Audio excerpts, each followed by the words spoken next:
What's up guys, in this video I am going to teach you how to make your TikTok account public on iPhone.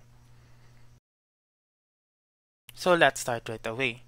The very first step is go to TikTok and then click on your profile, and as you can see that your profile is private. That means that people cannot see your posted videos. So you must click the three lines on the upper right and then click privacy, and as you can see on top there is a private account setting. To turn this off, you just simply click on the toggle button.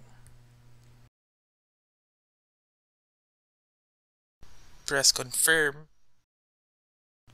and then press back and back. So there it is. Your account now is public.